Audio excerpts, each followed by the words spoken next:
round of applause for Leland Carina. I was on the phone with Robert, and he was waiting to see why I had called him. It was a little bit awkward. We had never talked on the phone before, and I'd only met him once or twice, and I had a big question. And the question was making me feel really vulnerable, and I was even judging myself a little bit for what I wanted. But finally, I gathered my courage, and I said, "So I heard that you're going to be in town, and I was wondering if you would play with me. Actually, I was wondering if you'd be willing to lead an interrogation-style gangbang that I could be the bottom for. And I was hoping you'd be willing to do this without actually having physical contact with me, because I'm not all that comfortable playing with cis men." I waited for a minute so he could unpack this series of questions I had thrown at him, and I worried a little bit that I wasn't offering enough in exchange for his expertise. But then he said, "That sounds fun. Tell me more." I should back up a little bit and tell you that I have identified as a sadomasochist, somebody who enjoys intensity in their sexual experiences that sometimes incorporates pain, often, or even humiliation. And I've identified that way ever since I found out about the subject, which for me was in late high school due to some French films I was watching at the time. But when you're young, at least when I was young, it wasn't very obvious how to move forward towards the goal of incorporating pain into your sex. I hadn't even had sex yet. So my younger years were filled with some misadventures, which are perhaps stories for another time. But at a certain point in my life, I had the great fortune to move to San Francisco.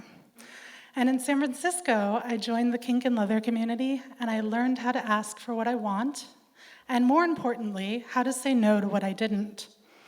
And it was in San Francisco when I placed this call to Robert. And I did tell him more. I told him I didn't want to have any anal sex as part of the scene.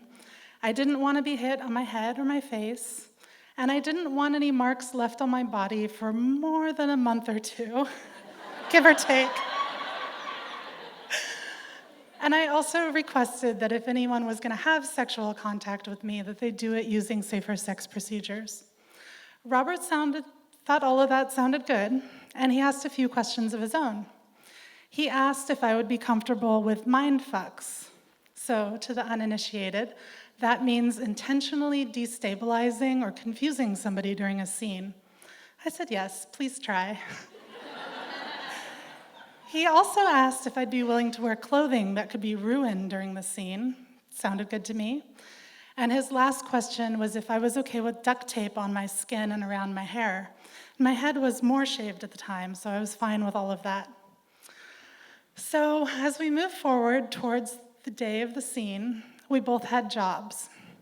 His job was to come up with an elaborate backstory, and he had genuine military experience, so this was intimidating. And also, he was a history buff, so he was going to make like a cool kind of storyline. My job was to find other people that would be the actual people having contact with me. And I might have been a little overenthusiastic. I remember bouncing up to people at different events and saying, "I'm going to be gangbanged. Do you want to be part of it?" So when the day rolled around, I actually didn't know who was going to show up. And I hoped that people would show up because it was a big event weekend in San Francisco. But we all met at my house. I lived at the time in a house that had a shared dungeon in the basement, so it was the perfect setting. And there was Robert in his military fatigues looking very intimidating. And there was a hot dyke daddy. I'd had a crush on her for months because she'd given me my first over-the-knee spanking a few months before. And she brought her femme girlfriend, so the two of them were quite a pair. The butch had leather chaps and heavy boots and a black vest and freshly buzzed hair. And the femme had long, dark hair and red lipstick. She was a nurse in real life, so she was wearing a little black nurse's dress made out of vinyl, and the red cross on the front of it matched her lipstick. Then there was my boy, BOI at the time. He was mainly there for moral support. He was a small and devoted submissive of mine, but he was wearing jeans and a white ribbed tank top over his bound chest.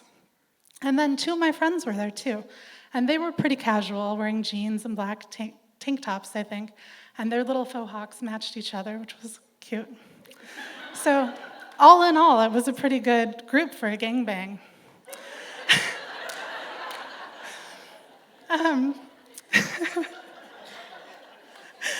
So Robert went over the rules of the scene, and what was going to happen is that they were going to do the interrogation, asking me all kinds of questions, but there was one question that was going to be key, and that was, what is your name? If I told them what my name was, that meant that the scene needed to wind down and sort of change pace and be over. Basically, it was my safe word, my name, which is a great safe word because it's really hard to forget. And then he was going to go over the yes and no list with everybody that was there, so he sent me to the bathroom to kind of compose myself and get ready for this. And he said, as soon as you come out, this scene is going to start. Just go in there and administer what you find to yourself.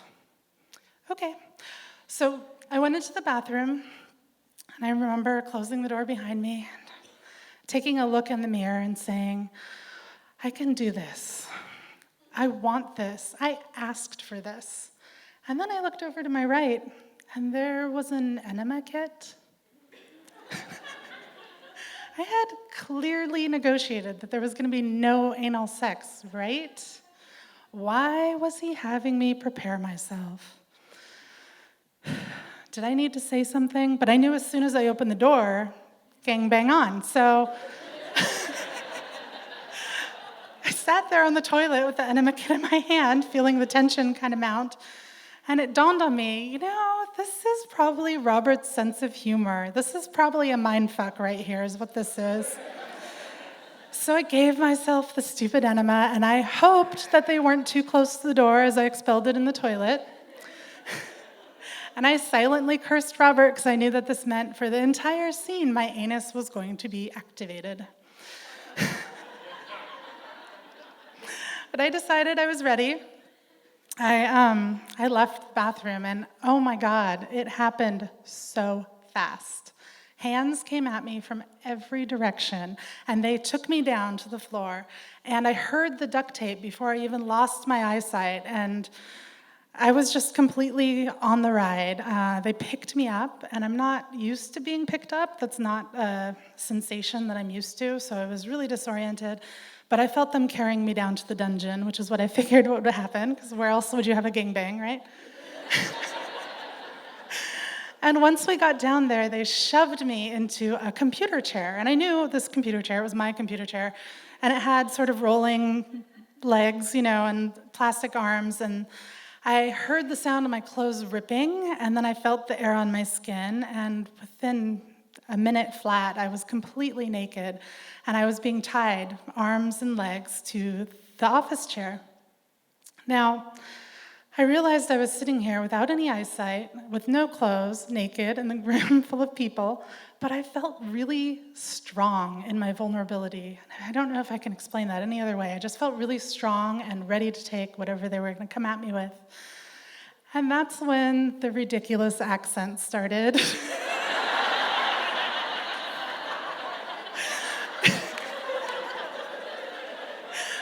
If you can imagine a group of people that have no actor training whatsoever putting on Russian accents, well, then you know what they sounded like. I'm not going to do it. But I will tell you what they were saying. They were saying things like, where did you put the jewel? We saw you at the rendezvous point. Who are you working for? And what is your name? Because remember, that was key. If I told them my name, this scene was over. So I denied everything, all knowledge. I have no idea what you're talking about. I'm not the right person. And I just tried to enjoy myself as they started warming me up with pats all over my body And they're bringing all the blood to my skin, and it was feeling great. And then the pats were escalating to punches and to spanks, and I was just enjoying myself. I had never had this many people focusing their attention all on me. It felt wonderful. And there's a thing I have to explain for those of you who have never experienced this kind of sexual pain, is that when your body gets sort of confused about what's happening, it turns over to bliss. And that's where I was. I was just blissed out, feeling all of this happening to me. And then they brought out floggers, and I really love being flogged. So there was a really heavy flogger happening on my legs, the top of my legs, and on my back. And I remember thinking, wow, I'm going to get bruised from this. This is really hitting me deep. And again, it's hard to put into words, but I describe it by saying that when the flogging gets deeper, my emotional landscape deepens along with it, and I can reach places that I don't know how to get to in any other way. The flogging became interspersed with the whitening light flicks of a whip, and since I had no eyes, my imagination was going wild, and I felt like I could see the whip marks glowing. And after the flogging and the whip came a cane. Somebody was super relentless on that cane. And I'd have an idea of who was around me from smelling perfume or leather or hearing somebody's voice, although the accents threw me off. And even though I didn't have my eyes, I could see the welts coming up on me from the cane. All of this was really good for me. And at a certain point, I heard somebody behind me putting on latex gloves. You might think that's a pretty specific thing to notice, but I know that sound because it usually means I'm about to be fucked. And some of the people that were around me kind of cleared away and made room for this person with the gloves. And they started focusing on my crotch, fondling me a little. I was like, all right, this is awesome. But then I noticed that something different was happening, something that wasn't just like playing with me. And I have to tell you at this point that I have 2 10-gauge rings in my outer labia that are really great for play. That's pretty thick if you don't know how big 10 gauge is. And they were attaching something to my rings. I was like, okay, I can go with this. And then they were pulling on whatever was attached to my rings. And the pain was escalating, and all of the feeling I'd had all over my body was now centered on my crotch. And it was getting really difficult to endure. And it was taking me to a place that I would describe as not as interesting as what had been happening before. And just when I was starting to think, oh, do I need to tell them my name because this is actually kind of hurting in a bad way, I realized what they were trying to do. They were trying to get the entire chair that I was on to move across the room by pulling on my rings. And I was like, I know what I can do. I'll move my feet and I'll get my toes on the ground and then I'll help them pull me. Well, it must have looked really stupid because they all broke character and laughed at me. And I was laughing too. I mean, it was hilarious. It was the most ridiculous predicament. And the whole entire world just became my blazing crotch and my sneaky toes. Like, we're doing this. And I was trying to think, okay, based on the trajectory of where we were going and where we were in the basement, I think I'm about halfway through with this situation when all of a sudden there was a horrible escalation of pain. And then there was a clink, clink, clink sound far away. The whole room gasped, and I smelled blood. So I play with blood on purpose sometimes, and I enjoy it, but accidental blood, not so good. So I took a deep breath, and I imagined the worst. I thought my entire labia had ripped open. I mean, that was a reasonable conclusion to come to based on the circumstances. And the nurse, I knew it was her because her long, dark hair was right up against me. And she broke character and very quietly said, "Honey, I just want to tell you that due to the pressure that your ring was under, it actually bent open and got pulled out. So you just have a tiny little tear. You're okay. Everything's okay. How would you like to proceed?" Well, I was very happy to hear that. And I sat up and kind of addressed the room as best as I could without my eyes, and I said, I will never tell you my name.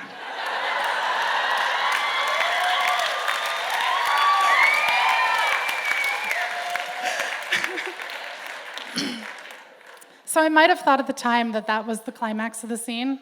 I would have been wrong.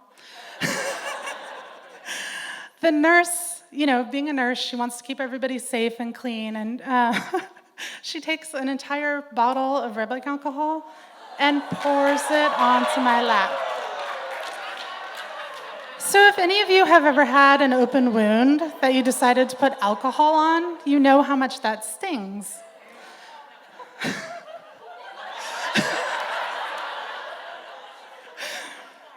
And then she proceeds to grab the back of my head and shove my head over her strap-on cock.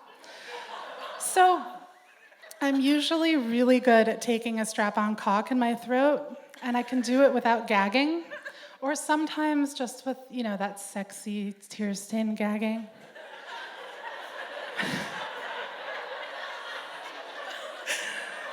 But in this instance, the smell of the rubbing alcohol was wafting up towards me, and she started to build up to orgasm, because yes, women can orgasm from having their strap-on cock sucked, and I realized I was going to vomit.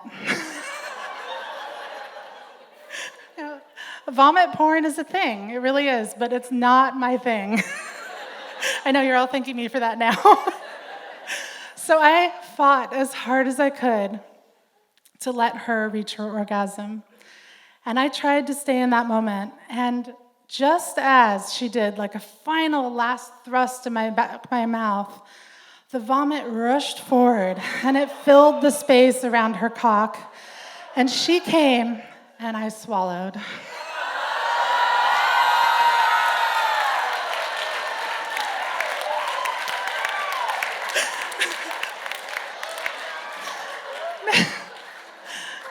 I felt pretty proud of myself. So at that point, I tilted my head up at her, and as though I were giving her a gift, I said, "My name is Leland." The interrogation part of the scene was now finished because I safe-worded, and they took off my blindfold and they took off my bondage. And the dyke daddy said, "Hey, come over here and sit down on my lap."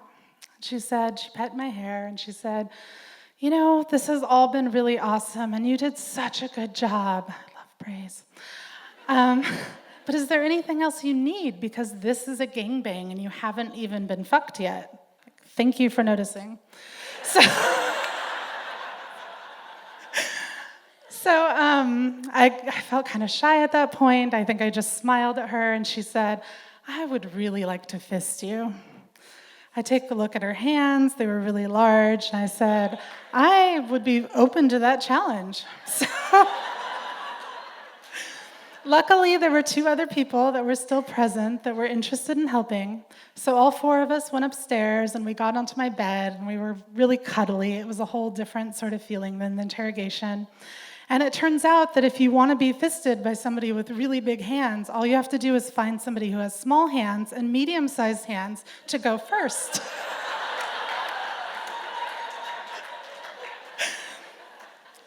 So it ended up being a really amazing scene, despite a pretty major mishap in the middle of it. But mostly, I was just so happy that I'd finally gotten to a place where I could ask for what I wanted and arrange the intensity that I craved. Thank you.